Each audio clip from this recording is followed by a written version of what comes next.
I don't know what we can talk about in this nation without talking about white superiority, honestly. Who defines the meaning of God also defines the relationship between economy and God.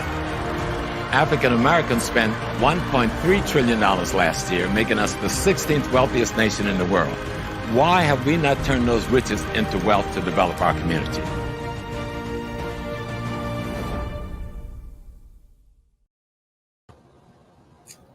Peace, everyone. Good afternoon. Welcome to another exciting edition of HAPI Talks. I'm your host today. My name is Taki Grant, and we're going to talk about a couple of very interesting things. We have with us a legend, a scholar, a medical professional, an MD, Dr. Charles Finch. But before we get into the interview, I have to go over a couple of quick things. If you don't know already, you should know by now that HAPI is scheduled to do a theatrical tour. We'll be touring approximately 7 cities: Detroit, Philly, Houston, DC, Bridgeport, Connecticut, and we're also looking to add in other cities like they're right on the cusp. That's Tampa and also Atlanta. So get your tickets now. It's very important. Get a chance to actually vibe with us in a face-to-face setting as opposed to what we're doing now. This was the plan when the film was initially released, to do an actual theatrical tour throughout the country and actually throughout the world. But COVID had other plans, and we had to pivot and do strictly an online screening method. However, things have changed, and we're looking forward to seeing some of the people that we've met over this past year. A lot of people have really, been tremendous supporters, and we'd like to see some of your brothers and sisters face to face. With that being said, I'm gonna give a shout out to some people in the building. We got DM, King Simon, Dennis Taylor, Michelle Jewell, Shago Wilson, just to name a few people. Definitely shout out to them. Love is real, and we really appreciate you guys for being a part of this happy experience.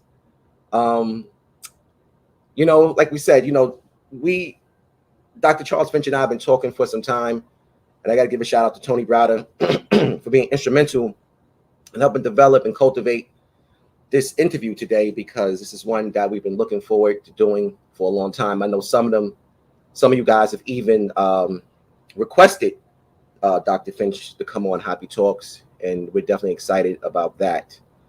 So like we said, we have Dr. Charles Finch today, and we're going to be discussing the science of medicine and how it was impacted by African spirituality. We'll also get into a few other things, but with that being said, family, without any further ado, we're going to bring in Dr. Charles Finch. Good afternoon, sir. How are you? I'm doing fine, Taki. I hope you are too. Thank you so much. Yeah, I'm doing well. Thank you. So, Dr. Charles Finch, I really want to kind of talk a little bit about, like we said, African science and how it relates to modern medicine. But before we get into that, can you tell us a little bit about yourself, please? Okay. I am an MD. Have been for 46 years. I am also father of 7 children and 10 grandchildren. Now, if I seem a little bit proud of all of that, it is because I am. However, I am retired, except that the place where I'm retired from, the Four Corners Primary Care Center, has me come in once a week to sign charts. Well, that's not too strenuous, so I do it. My educational background, let's just start with college. I went to Yale University, an undergraduate. Went to Jefferson Medical College in Philadelphia for medical school. I went to University of California, Irvine Medical Center for my family medicine residency. I'm a family physician by training. Traveled to Africa 75 times, 37 times to Senegal, 12 times to Kemet or Egypt. Just got back from Kemet, in fact, a tour of like 22 people. When we got there just after Karak, I don't call him Tony, I call him Karak or Karakamoon. Karakamoon was the chief priest of the 25th dynasty. And the man we call Tony Browder was one of the co-excavators of his temple tomb. And so I just got into the habit of calling him Tony Karakamoon Browder. So he was there about a week before we got there with our tour. He goes 3 or 4 times a year not only just to take tours, groups, so he takes group every time, but he's got an excavation there with Elena Pishikova. He's a co-excavator. The first, and I can't emphasize this enough, the first Black man to ever, from either side of the continent, become co-excavator anywhere in Egypt or Kemet, ever. So I feel like he has, you might say, an historical significance, does Karak Browder. Anyway, oh boy, what else is there to say? Right now, like I said, I am retired now. Yeah, I'm enjoying retirement. I'm 73, so I'm due. Been a physician for 46 years, and now all I do is sign charts. So I don't do too much medicine in that way. Written 3 books, really. One of them was published in England. Quickly, The African Background of Medical Science, that was published in England. Echoes of the Old Dark Land, Themes from the African Eden, published by the publishing company that me and my wife created, Ellen, and The Star of Deep Beginnings, my latest book. Oh, I have another book that's been finished in terms of its, I finished writing it. Now I've got to arrange for it to be published. It's a textbook of African civilization, a 10,000 year history. That's my most recent work, but as yet unpublished. I don't know. I think I'm trying to think what else to say.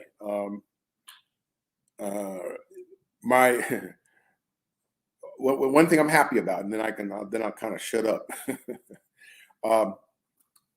Father of 7 children, 6 of them have moved back to Atlanta. Now, if I'm smiling, you can understand. My oldest son, who's a physicist, is at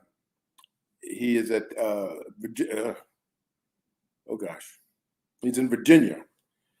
But they're making it hard for him to leave. They're giving him every advantage imaginable. So I don't know if I'm going to pull him back anytime soon. But yes, I very much like all of my children, at least in the area. But okay, I'm digressing. I'm sorry. You see, you shouldn't get a 70-year-old man to start talking, because he always goes back. He always goes back to his family and his children, his grandchildren, et cetera, et cetera, et cetera. So let me just start, because I'll just start going. I just start talking, and people are going to start they're going to start looking at their watches and wondering, when's he going to shut up? So that's as much as I can say right now. And if, things come up, we'll talk about it. The people are in the building because they came to see you, and they love you, and they want to share in your life experiences. So don't ever hesitate to share those things, because this is what they actually want to hear. But you mentioned your 3 books. And here on HAPI, we want to make sure that everyone supports the elders, the speakers, people who come through and lecture. So, where can they go to go ahead and get your information and to buy your products?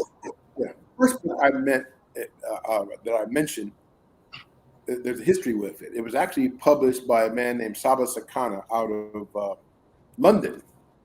But after a while, he just turned the book over to me.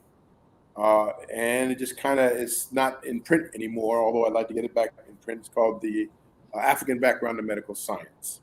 The other 2 books since then, I've mentioned them already, Echoes of the Old Dark Land, Themes from the African Eden, and Star of Deep Beginnings, A Genesis of African Science and Technology, are published by our publishing company called Kenti Publications. Again, they are still in print, and they are available. Kenti was the ancient Egyptian name, had several different resonances. It meant chief first. It also meant south. So it also referenced the area of Africa south of Egypt. So that has become the name of our publishing company. I say ours, my wife and I share in that publishing venture together. And we have published 2 books. Oh, we got another book ready to publish. We just need to, we have been self-publishers up to now, and we're trying to decide whether we're going to continue to do that or whether we're going to give it to a publisher. problem with giving it to a publisher, and Ivan Van Sertima taught me that. He was while he was living, he was a very close friend of mine. He said, "You give a book to a publisher, it's no longer yours." Now his his famous book. Well, They Came Before Columbus. It Came Before Columbus. Thank you. That was published by Random House, and he says, as you know, it was a very influential. He was a fabulous writer as well as researcher. But he said, I don't have any control over that book. He didn't make that mistake again. All of his journals, he, I think, published 12 or more journals of African civilization. He made sure his own company published those journals. And they are, everybody, I don't know if how many of them are still in print, but they are landmarks in African-centered historiography. Can I say that? Because he published on the African presence in America, the African presence in Europe, the African presence in Asia, African science and medicine, and I think me and Runoko Rashidi, the late Runoko Rashidi, I think we each had something like 10 articles in those various books. Because as I say, I'll just give you a little anecdote how I even met Van Sertima. This was 1982. I came across his book, They Came Before Columbus, and I read it from cover to cover, and I was just blown away by this book. Okay, you can imagine what it was. He just showed that what we think of, well, the first voyages. I'm not saying discoveries. I don't say that Native Americans were discovered, but the first voyages from the old world to the new world were African, right? And so I wrote him a letter and told him how much I was impressed by the research. And then I put in enough money to get a subscription. And then a week later, I get a call. I pick up the phone, and someone on the other end, this is Ivan Van Sertima, talking like, he's from Guyana. Is this Dr. Finch? I said, I almost dropped the phone. I mean, okay, let's do long story short. He knew that I was an MD, because I think I signed my name, Charles S. Finch, MD, when I sent him the letter. He says, will you write an article on the history of medicine, African medicine? Again, I almost dropped the phone the second time. And I kind of babbled, of course. And we went from there. I was living in Raleigh, North Carolina at the time. We were. And I went to Duke University's medical library because they have a very good history of medicine section there. That's where I did my research. And it became the African Background of Medical Science, which was published in Van Sertima's journal. And that was, first of all, it was the beginning of my personal relationship with him. We became fast friends and stayed friends for the rest of his life. And it was my first published article. And he wanted me to keep writing articles for the Journal of African Civilizations, and I did. And so did Rashidi, for that matter, and others. And what can I tell you? He was meeting him. I went to visit him too, a couple of times up in Brunswick, New Jersey. It was a turning point in my life. Now, can I keep talking? Because there's some other things to keep to go on, Taki. Stop talking right now? No, because you actually, and somehow or another, you're starting on the second question, and the second question was essentially someone who influenced you, and I want you to elaborate on your relationship with Dr. Van Sertima and Dr. Cheikh Anta Diop. So you're right on time. Okay, Van Sertima, yes. There were three other major influences on my life: Malcolm X, John Coltrane, and Cheikh Anta Diop. It's not Diop, by the way. It's Diop.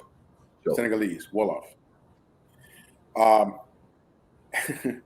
he, Van Sertima had made contact with him and used to send him his journals. And Job, and he sent the journal. He sent the journal that had my medicine article in it to Job.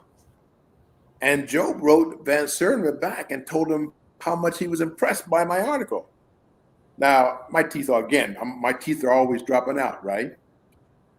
But what that did, I was on my way to Senegal. It was going to be my second visit to Senegal, and Van Sertima asked Job if he would be willing to accept a visit from me, and Job said, "Of course." Oh my God! And so I met Job. Several things happened as a result of that. He kept inviting me to dinner at his place, and then let's see. I gotta get these dates right. I think it was 1986. We invited him to Morehouse College as a guest at Morehouse College, Job. And he was here for that was his first and only time in the United States. And the first and only time anybody, he got a honorary degree from Morehouse College. The first and only time he got an honorary degree from anywhere. Now, if you've read any of Job's books, he was a major intellect and scholarly force, as important as anybody. In fact, in 1966, it was determined that there were two major Black scholars that influenced, the course of African-centered thought, although they weren't quite calling it then, but in the whole 20th century up to that time. One was W.B. Du Bois, and the other was Cheikh Anta Diop. And anyway, I managed to, I don't say I, because Morehouse College, especially the dean of the King Chapel, Lawrence Carter, we managed to get him to the United States for, I think he was here for 10 days. His only trip to the United States, by the way. His only honorary degree. Now, the French weren't going to give him no honorary degree. Oh, no. He was kind of persona non grata with them because he was first of all, he was uncompromising anti-colonialist, one. And of course, the kind of research that he did demonstrating factually the Black origins of ancient Egypt was just not accepted by the French. And they tried to keep him marginalized, but they couldn't marginalize Job. Are you kidding me? You see, the man had a vast intellect, and he had a power and a presence about him. But he was persecuted. He was not only persecuted by his friends. Can you imagine Leopold Senghor, the well-known negritude poet, when he became Senegal's first independent president? But he almost quickly became a neo-colonialist. And Job, no. Job was never going to be that. And Job founded his own political party, and he founded his own political party, and he just stood up for what he believed. And Senghor threw him into the jail 4 times. 4 times. Job said, wow. On his last jailing, he got sick and his temperature went up to 105. He was told that if it had gone up another degree, he would have been a dead man. None of that fazed Job whatsoever. Didn't change him. He went on being Job. And, and of course, he is known for his written works. He was a tremendous influence, especially on Francophone African scholars. But you see, his book started getting translated into English. And so his influence started to expand, especially in the United States. And especially after he came to the United States. Yeah, so both Job and Van Sertima were powerful influences on me. And like I said, when I went to Senegal, now this was 1985. I went there because I was trying to get started on a traditional African survey. And I was there 2 weeks. I didn't get that done at all. But Job invited me to his house for lunch 4 times. 4 times. And Thank you. What can I tell you? I could go on and on like that, but and Van Sertima, you know, and he had a tremendous admiration for Van Sertima's work. So it was a mutual. Let me not forget. Let me not forget this before you go on. We managed to get him invited to Morehouse College. And he became not scholar in residence. What is it when they give you the gown, they give you honorary degree at Morehouse College in 1985 or 6. I don't remember which. The only time, he said, in his entire life that anybody ever gave him an honorary degree. And Van Sertima came down for that. And there are pictures of Van Sertima, Job, and Hugh Gloucester, who was at that time the president of Morehouse College, and Lawrence Carter, who was the dean of the King Chapel. So that was a major event, and there are pictures to demonstrate, to document that. So, what kind of? I mean, I could go on and on, but here you are. Thank you for sharing that. Family, take this opportunity, please, to you got to get the likes up, please. Like and share the video. This is a powerful discussion with a legend, an elder here with us today, Dr. Charles Finch. Liking and sharing the video helps out a lot to get this out. Please take this opportunity to do so. Dr. Finch, you spoke about the background of medical, I was saying it correctly, science, the publications that came in the book. Medical science. Right, the African background of medical science. Could you please elaborate on that, like the inspirations and contributions of Africans that helped develop that dynamic? Okay. Let me just be very. Medicine, as we now understand it, whatever you think is medicine now, comes out of Africa. Period. End of statement. Can't contradict that whatsoever. All you need to do is look at, and there's only, let me see. Now, they wrote hundreds of medical papyri. Only 9 have survived. The Edwin Smith papyrus and the Ebers papyrus. the Edwin Smith papyrus, the ancient Egyptians start describing the anatomical configuration of the brain. The Ebers papyrus, they had all these kinds of medicinal applications for different kinds of diseases, mostly, for what we call plant medicine. Oh, they knew the heart was the center of the circulatory system, and that the beating of the heart was what caused the blood to circulate through the body. Now, the ancient Egyptians thought that the heart was really not just in terms of its physical configuration and its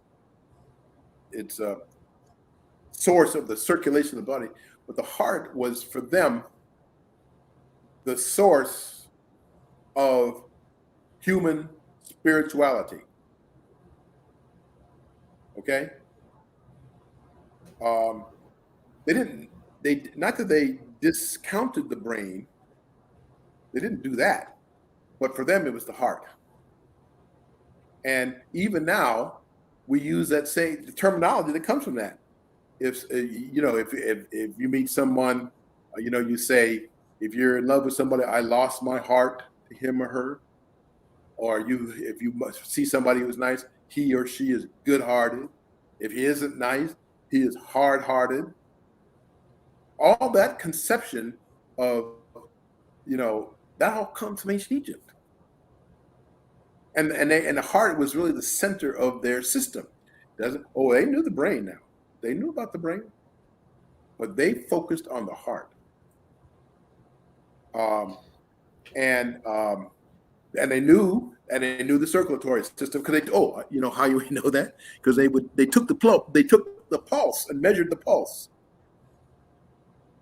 They measured the pulse. And in fact, Hippocrates says, there's a quote from Hippocrates, and I have the quote, but I don't remember it exactly.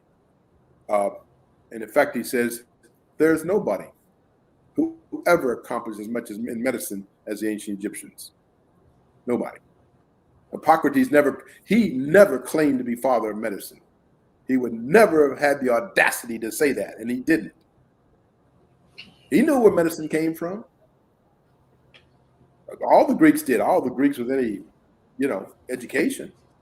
That's the other thing about Greeks. You know how America and Europe, how they idolize the Greeks. They talk about the Greek this, the Greek that. They just go on and on about the Greeks. The Greeks idolized the ancient Egyptians. Wow. They idolized, and they never. Wait, let me just say it. They never, ever tried to make a point of saying that they knew more than the ancient Egyptians. They never said that. And they as much as admitted what they did know came from Egypt, especially after Alexander's conquest. Now, let me just say this, and then you go back to the question. You say the Egyptians were glad that Alexander came in and conquered them. Conquered Egypt. Why? Because they had been conquered by the Persians before that, and who had driven out the 25th dynasty, and the Persians were nothing but hell on wheels to the ancient Egyptians. They were, the worst kind of oppressors. So when Alexander came, when he conquered Persia and he drove them out of Egypt, the Egyptians welcomed him and said, "Look, if we got to have a choice, we'll take the Macedonian rule." Because you know what happened to the Macedonians after that, starting with Alexander? They became Egyptianized. And they thought of themselves as Egyptian pharaohs. You got to understand, back then, there was nothing greater than ancient Egypt. Nothing, no one, nowhere. Nothing. And so, Alexander and the Macedonians, the Greeks, and they ruled. Yeah, they ruled until the Arab invasion, but they didn't. It was not a what do you want to call it? A hard. It wasn't a difficult rule. Now, and it was either them or the Persians. The Egyptians were going to take them. Persians were no good at all. They were just anyway. Okay, you mentioned a minute ago about and Edmund Smith for Prior State spoke about using plant-based medicine to heal. Can you speak to that just a second for a minute? Well, let's see, how many few examples. Oh, geez, you think I would know? Well, one thing, aspirin comes from the willow. Comes from the willow. That's the acetylsalicylic acid actually comes from the willow plant. Even now, if you don't have aspirin, go find a willow and you can use it to treat fever. The ancient Egyptians used the willow plant in just exactly that way. There was another plant that they used. You see, I should have my book, my writings in front of me to give you all of these specific information that they used for stimulating the heart. That's just one thing. Now, the other thing about the ancient Egyptians, they were very fastidious. They were very almost obsessive about cleanliness. They washed their hands all the time. That's the reason why in ancient Egypt, you didn't see a whole lot of what do you want to call it, pandemics or epidemics, you know. And now Europe of the 14th century, shoot, that's the reason why 1/3 of them died, because they didn't know how to wash their hands, you know, and they got the bubonic plague. There were no plagues that swept through Egypt like that. And so, like I said, to give you even more details than that, I would, like I said, I have to have my book in front of me. But No, that's perfectly fine. I want to go to the next question. Are spirituality and science exclusive of each other? no, I'm sorry. Say that again. I didn't catch that. What's that? Are spirituality and science exclusive of each other? Oh no, absolutely not. They didn't start that until about the 19th century. Science always, up to that point, especially in ancient times, not just in Egypt, everywhere, was, shall we say, the material representation of a spiritual universe. And they were seamlessly unified. They didn't even think in terms of science and spirituality. The science was just the material manifestation of a spiritual reality. So there was no conflict or contradiction at all. And yet that didn't stop them from making tremendous scientific discoveries and apply the science. Not at all. In fact, it enhanced it, enlarged it. You know, because let me tell you, we got and lost this over the last 200 years. It all comes from the cosmos. It all comes from the heavens.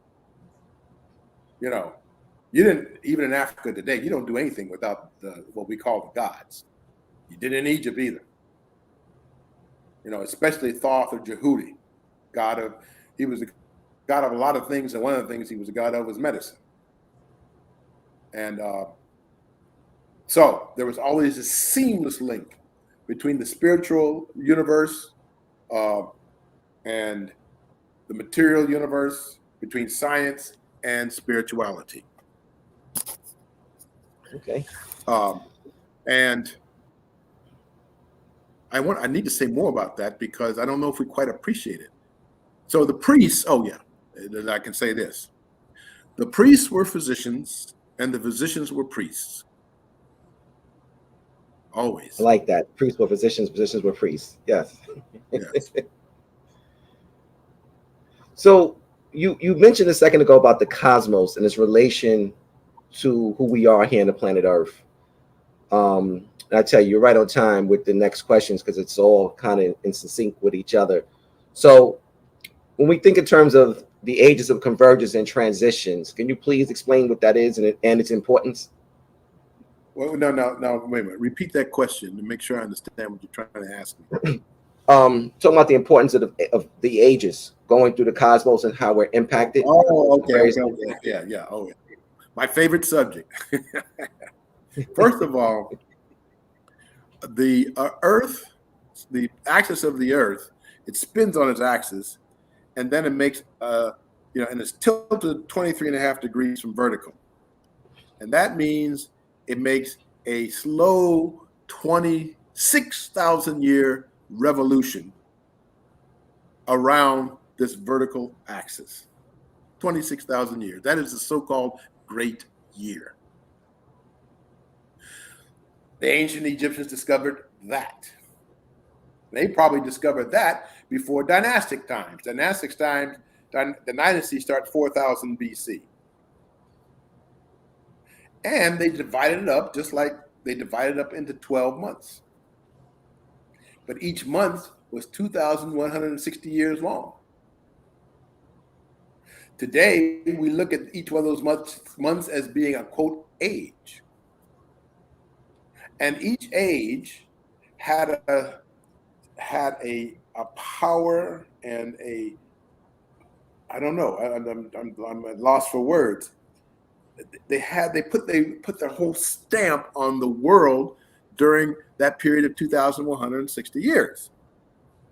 Now, they started their timetable for the 26,000 year cycle 11,000 BC or 11,000. Let's see, is that right? 11,000 BC. Oddly enough, started in the sign of Leo.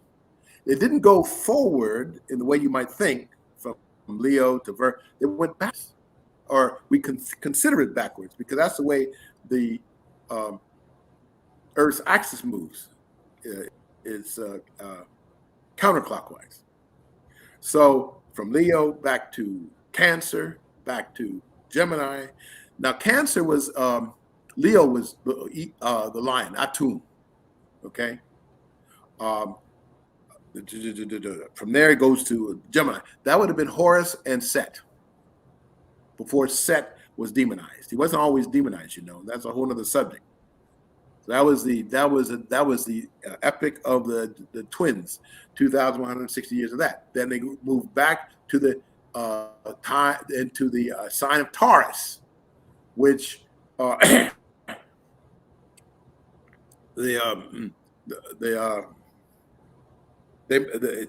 axis pointed to what we call the constellation of Taurus, the bull.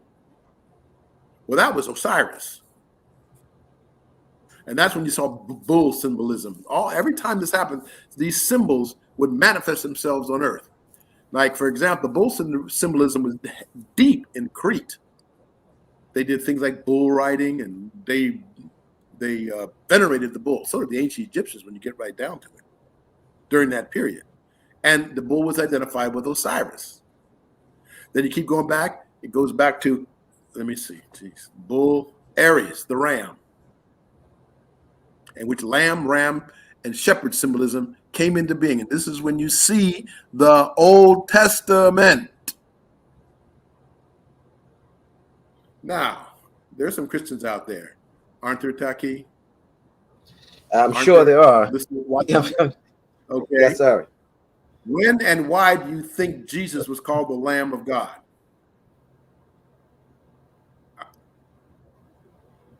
Because this is what happens. Okay, so you move from, even though Christianity came in during the age of Pisces, 120 BC, but the symbols from the previous age linger into the next one. And so Jesus, first of all, the Old Testament prophets were all called, was always shepherds and sheep. And even Jesus was called what? The Good Shepherd. That's a carryover from the previous age. But his age is the age of the double fishes, which we today call Pisces. That began about 120 BC. This is the reason why fish symbolism comes to dominate the age. I grew up Catholic. And so, there's always this reference to fishes, Jesus and fishes.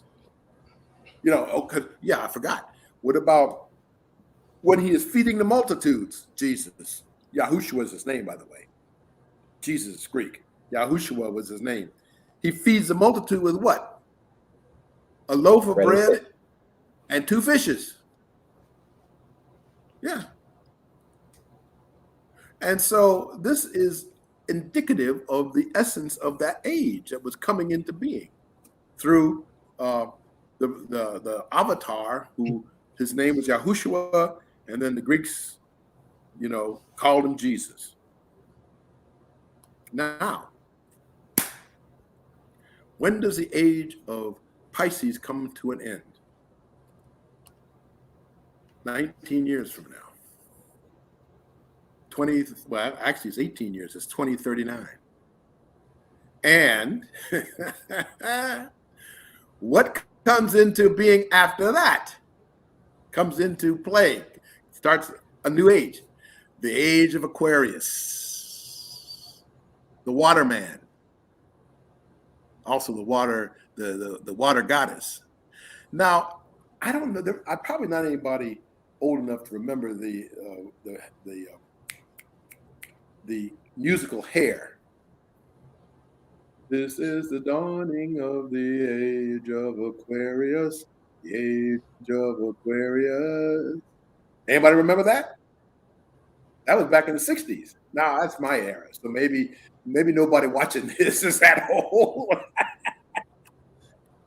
But that's because the age of Aquarius is coming in 18, 19 years. Now, the Greeks and Romans call him the water man, HAPI. Call HAPI? That's Aquarius, Aki. That's Aquarius. But Aquarius isn't just male. I have a name for her, Mami Wata. Some people might know who Mami Wata is, the great mother of the waters. And she and HAPI, you might say, are the twin or both impact that age of what we call Aquarius.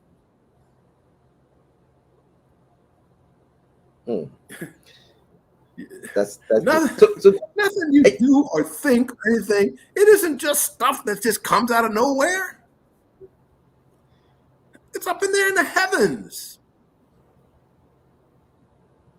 There's no coincidence. No. So Dr. Finch. So we're in the. Let me just get that. If you think we're in a process of tremendous transformation, you would be right. The whole world seems to be in an upheaval and has been for 20 or 30 years. Well, yeah, because that's what happens when one age changes to another.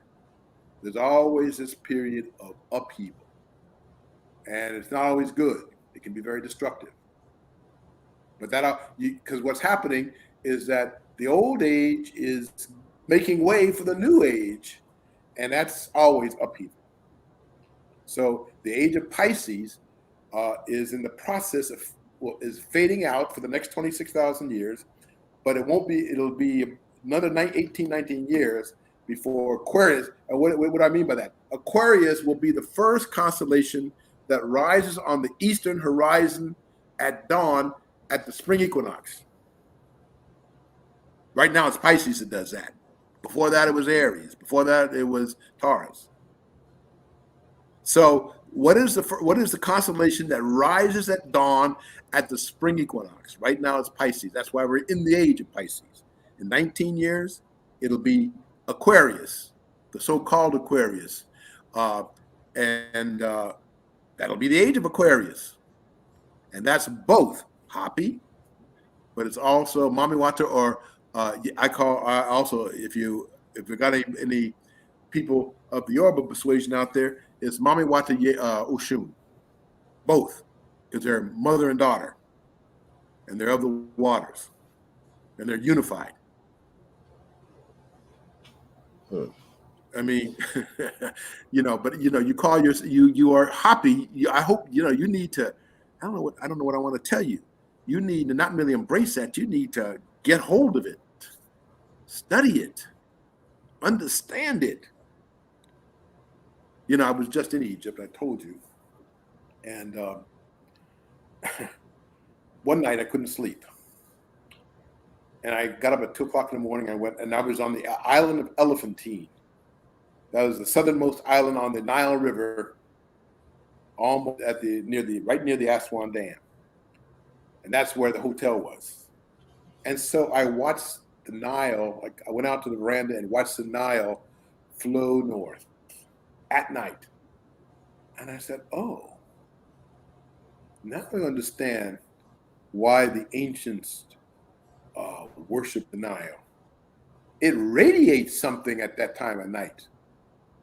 It's like light. It's like it comes from it comes from Africa. It comes from the my mind. What is it when women give birth? What is that? I'm a doctor. Why am I forgetting this? The thing that attaches the umbilical cord to the uterus, and that's what the Nile does. It attaches ancient Kemet to, and it's ancient Kemet's umbilical cord. The placenta? Huh? The placenta? Thank you. All the way down, and that's the reason why the pharaohs at intervals would send expeditions to the Great Lakes of Africa, now in Tanzania and Kenya. Now, and one time they brought back a so-called pygmy, more properly called Batwa. And Pharaoh sent a message to his captain who was coming back from Central East Africa with this. He said, I want you to guard that. They call it a deng. We would call it pygmy or Batwa. You guard that deng with your life, morning, noon, and night. I want to see that deng, so to speak, more than all the gold of Africa. Why? Because he was a manifestation of the god Ta. Ta was a deng. And so that when that pygmy, so-called Batwa, got to Egypt, he was, I don't know what you want to say, he was given every, his life was made, he was made for life because the Egyptians venerated him. Now, what do we think about so-called pygmies now? We just think, oh, these are a bunch of midgets and dwarfs in Africa running around half naked. You see, you know why? Yeah. Because ancient Egyptians knew that what they thought of their most precious knowledge came from those people. They knew it. And their deity, Ptah, who's also the god of metals. He was also, he too was connected to the bull. But he was, in human form, he was always, and Bes, I forgot Bes, B-E-S. These are two deities who revealed themselves in so-called pygmy or Batwa form. Pygmy is the wrong word, but I use it just so because people don't know these other names, the correct names. Right. That's speaking of HAPI in the film, that's the Harkuf story. And Harkuf, and that Pepi II was the ruler who Harkuf was bringing the Batwa person to. And that's in the film. We now have the, Felicia put it on the screen a second ago, the screening for Detroit. Those who have not seen it, get your tickets, hapifilm.com, for all the cities that we're visiting. Now, Dr. Finch, you mentioned ago about these very significant historical events that take place during the transitions or during certain phases of the celestial ages. Yes. Can you go through some of them, kind of give us some like points of history that coincide with certain celestial ages? Well, let me think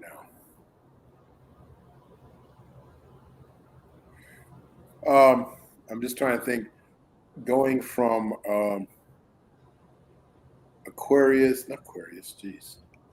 Aries into Pisces.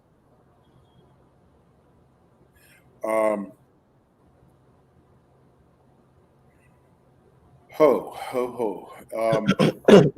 let me ask you. First of all, wait. Let me just kind of get this thought out.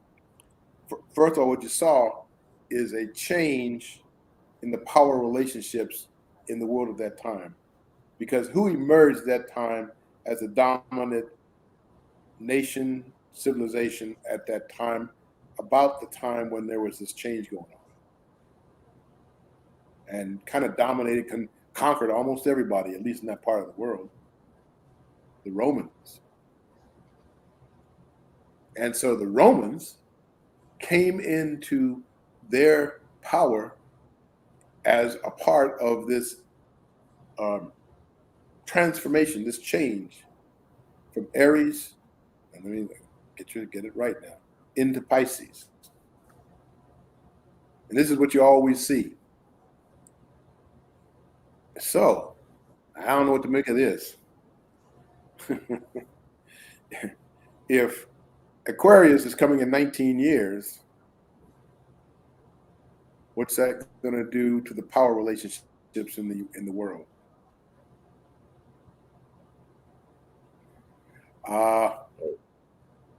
I'm just throwing that question out there without being able to give you an answer.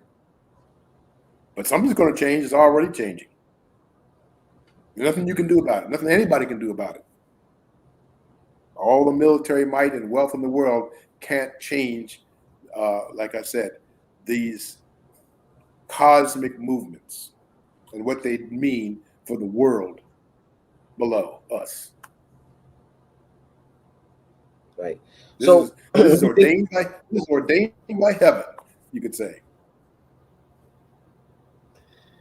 So when we think of being ordained by heaven, should we look at this these various celestial influences like as gravity, like in terms of governing who we are, like impacting us spiritually and otherwise?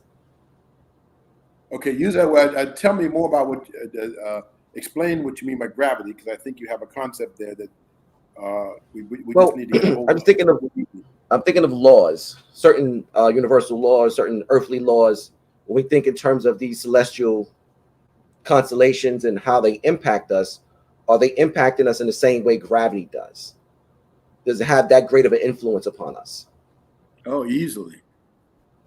We don't pay attention to it in this day and age, and haven't, for 1,000 years. But easily, it may not have the same kind of measurable physical effects that we associate with gravity, but that doesn't mean that its effect is any less. Right. You might even say, as you are suggesting, it exerts its own gravitational pull on our destiny. Right. So would you recommend that we really understand the science of astrology and astronomy? Absolutely, but don't dismiss astrology, because the ancients didn't. Because it's become kind of, what do you want to say? It's gotten kind of debased. Something you read in the newspapers. But the ancient Egyptians, or the ancient peoples, no matter where they were, did not separate astrology and astronomy one from the other. Astrology was just one way of demonstrating the powerful effects of astronomical bodies on the life, psyche, mind, and spirit of human beings. In fact, all life on Earth. And astrology allows you or enables you to, what's the word?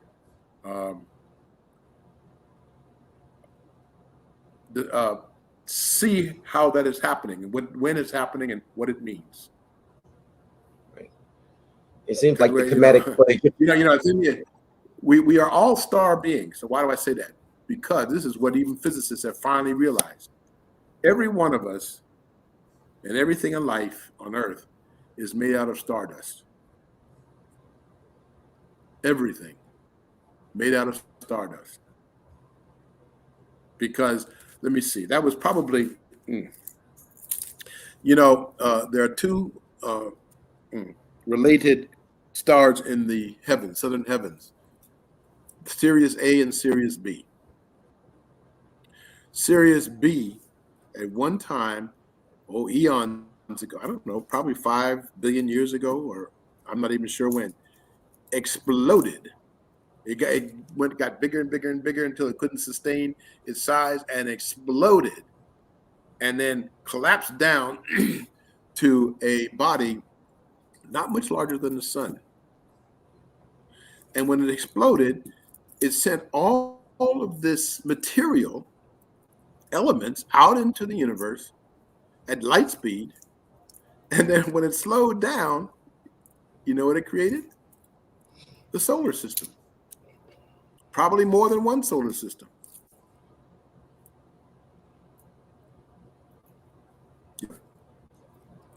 Would be what you would call the Big Bang Theory? Yes. It's related to that for sure, yes.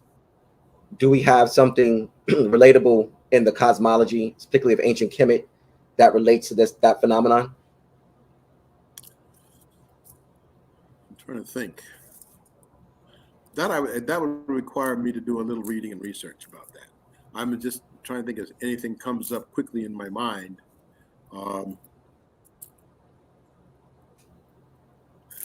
And no, I'd have to research that. Okay. When we think in terms of the cosmology of ancient Kemet, there's a lot of anamorphic conceptualizations. How does that relate or connect to the great year? Now, repeat that question, because I don't think I quite grasped what you were asking me. So when we look at, for example, we look at like Ptah or the ram-headed almond, and connecting it to the great year, the celestial beings. I'm assuming that they use. I'm trying to figure out which one came first. Did they create these conceptualizations of the divine? But looking at the stars, where the stars then created the conceptualizations using the anamorphic images. Everything comes first from the stars. Now, what ancient Egyptians had, they had these very highly trained, highly sensitized, highly knowledgeable priests who knew how to interpret the celestial powers, energies, and messages that were coming from the cosmos. Right. So, and that was the strength of the ancient Egyptian priesthood. Right. So it wasn't. I say priesthood. It wasn't just male priests. There were female priests, especially when it came to the goddesses. They had their own priestesses. Yes. So certain offshoots of ancient Kemet, like the Dogon, we know were highly sophisticated when it comes to charting the stars. Can you speak to the Dogon people for a second? Yeah, I went there, one time. Went to Dogon country. When you started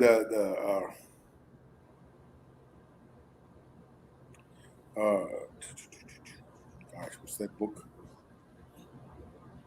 There's a book by the name authored by Marcel Griot. And when you read that book about the Dogon, and Dogons say they came from Northeast Africa about 14 to 1500 years ago. And they left there because by that time, the Nile Valley, Egypt in particular, was being invaded by other outside forces who were, shall we say, negatively impacting their culture and their belief system. So they wanted to go somewhere. They did go somewhere where nobody would follow them or find them. And that's why they came southwest. But they kept and maintained that whole system in which they had grown up and developed. And their priests held on to that knowledge too.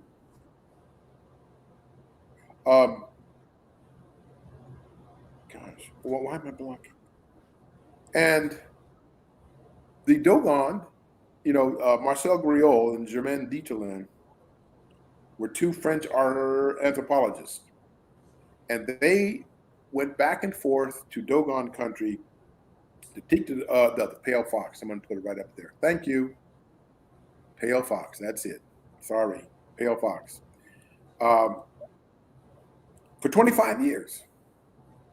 Every year they would keep coming back. And he said, and the Dogon elders would give them a little bit more, just a little more, and a little more for 25 years. And finally, the Dogon elders apparently had a powwow. They got together and after much discussion, decided to reveal the deeper aspects of their system. And most of this is in this book, The Pale Fox, and somebody had the kindness to jog my memory, by Marcel Griot and Germaine Dieterlen. I had to read the book twice. Because if you read it once, you're not going to get it all. Even if you read the whole thing. And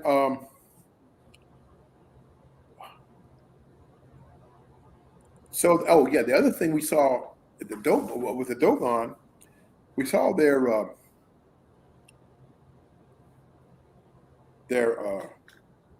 little divination tables in the sand, and you go there and the divination tables in the sand are everywhere.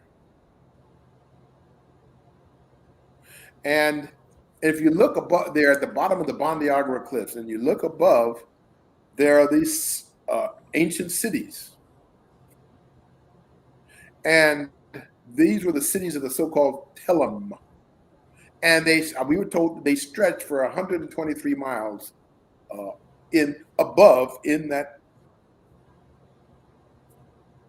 what did I say? The cliffs. And the Dogon they just were determined to keep their system, if you will, their thoughts, their spiritual system, their thought system intact against all odds. But they revealed a lot of it, if not most of it, to Dichelin and boy, I think we must be getting to the end of our discussion because my mind is shutting down. Griot and Dichelin. And if you read The Pale Fox, it's there. A lot of it. I'm not saying it's all. It may not even be most, but a lot of it is, and you're not going to get it the first reading. It is too complex. Right. We just have one last question, and we're right on time in terms of closing out the discussion. And that is, why is it so important to pay attention to popular culture?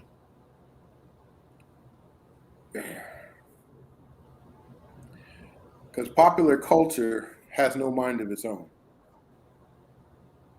It is affected and influenced and moved by forces beyond it that people in the popular culture have no knowledge of or awareness of.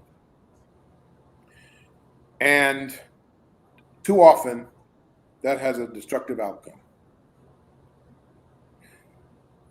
So, some of the things that popular culture takes for granted, the ancient priests simply wouldn't have allowed it. The music, for example. I said this once, and boy, these black men really got upset. I said they wouldn't allow rap music. They wouldn't allow it. I'm just telling you. You can accept it, you could take it or leave it alone. They would not have allowed it, especially that which is so demeaning to women. No, they wouldn't allow you to curse and that just even the form of the music would not have been allowed. So popular culture is now there's that, and then there's the music of John Coltrane. That man was touched by the gods, or God, if you like. If you haven't listened to Coltrane, get any album he ever put out and start listening to him. He was more than a genius. He was something else. So was Charlie Parker, for that matter. There were others. Miles had his moments, but Miles was such a personality. But John Coltrane, yeah. Just I don't care. I'm sorry. No, go ahead. Go ahead. Sorry. I was going to ask you if you had anything else you would like to add, but you was about to speak, so pardon me. I mean, if I wanted to add about what? I'm sorry. I was going to ask you in closing, did you have anything else you wanted to add to the discussion? Oh, yeah, I will. I got one thing to tell you, everybody out there. Read. And read seriously. Not just easy reading, popular reading that stimulates the senses. Read seriously for the rest of your life.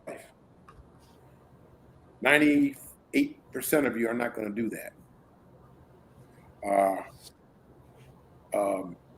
Okay, let's be a little bit more. Let's say 95%. Let's say 5% or would be willing to do that. But if you want to expand, I don't know, your sense of what has happened, is happening, is gonna happen, read. Now, I think I've read 500 books. I think John G. Jackson, some of you know who John G. Jackson is, read 1,000 books. So I don't try to brag about how many books I've read, because there are some people out there who've read twice as many. Read, and read seriously, and read things that you don't even understand what you're reading. Don't just read things that are easy to grasp and easy to digest. Thank you so much for that. Appreciate it. Well, Dr. Finch, it's been a pleasure. We enjoyed you today. Please, family, like and share the video, and also add a comment to the video to break the algorithms. It's super important to comment on the video. Tell us what you like, what you disliked. Just share your thoughts about the video, and let's get it out to the world. Also, we want to support Dr. Finch. Please email him and get several copies of his book, not just one, but several copies. We want to make sure that we support the elders and give them heartbeat props. It's super important. We understand that we have a very short time here on this planet, but let's show love, give them their flowers while they're here. We have charlesfinch@gmail.com. Please take this opportunity to... Wait. Charles S. Finch @gmail.com. Yes, she has it in there. Yes, the S is in there. Charles S. Finch. Yes, it's in there. I pronounced it wrong. Sorry. Charles S. Finch @gmail.com. Please copy that, write it down, put it someplace safe. Email this great elder and show him your support and love. With that being said, Dr. Finch, we intimately enjoyed you today, and we look forward to having you back on HAPI Talks. And we wish you well and wish your family well. Mm-hmm.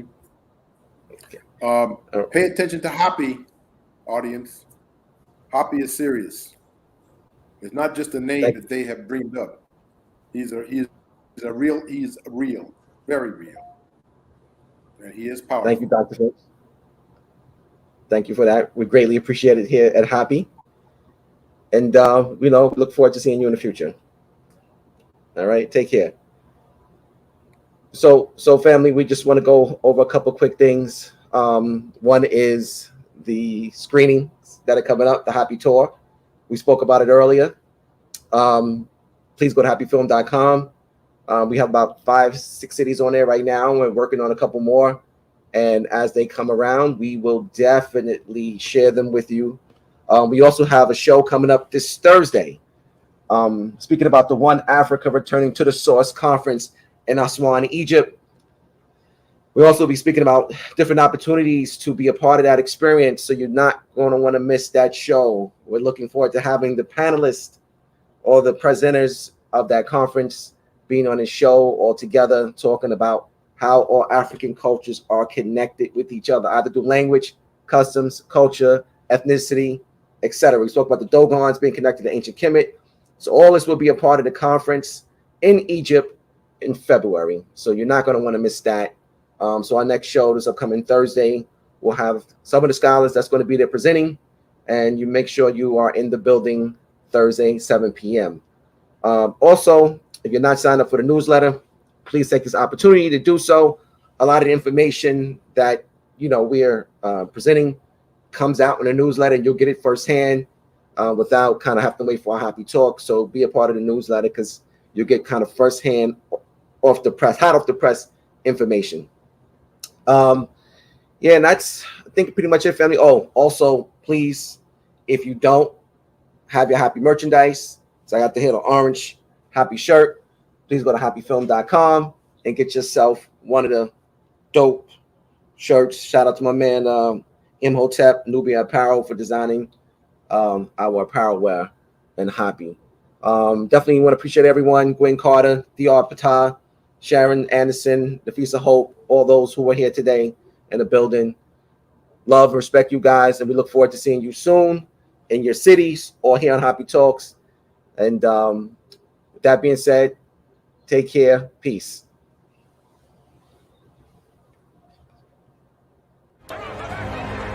I don't know what we can talk about in this nation without talking about white superiority. Honestly, Who defines the meaning of God also defines the relationship between economy and God. African Americans spent $1.3 trillion last year, making us the 16th wealthiest nation in the world. Why have we not turned those riches into wealth to develop our community?